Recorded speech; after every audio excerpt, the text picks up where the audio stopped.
भोजपुरी के युवा सुपरस्टार प्रदीप पांडे चिंटू और भोजपुरी की सुपरस्टार एक्ट्रेस आम्रपाली दुबे की नई फिल्म LoveVivaah.com का ट्रेलर रिलीज हो चुका है, जो कि काफ़ी शानदार होने वाला है। आपको ये trailer world wide records Bhojpuri YouTube channel पर मिल जाएगा, जो कि काफ़ी ज़्यादा व्यूज बटोर रहा है इन दिनों। आपको बता दें कि इस फिल्म के जो स्टोरी और डायरेक्शन है वो अनंजय रघुराज ने किया है। प्रोड्यूसर हैं प्रदीप सिंह, प्रतीक सिंह, कोमल जी।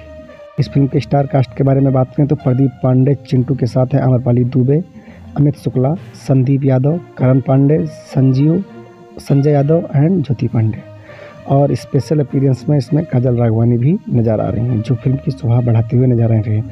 अगर बात करें इस फिल्म के गाने की तो काफ़ी अच्छे गाने हैं, लेकिन औसत भर के ही हैं, काफ़ी बेहतरीन बहुत ज़्यादा नहीं हैं। लेकिन चिंटू पांडे की फिल्मों के गाने उतने अच्छे नहीं होते हैं, लेकिन फिर भी अच्छे गाने हैं। और अगर बात की जाए कहानी की तो काफ़ी ज़बरदस्त कहानी है और कुछ संदेश देने वाली ये कहानी है LoveVivaah.com।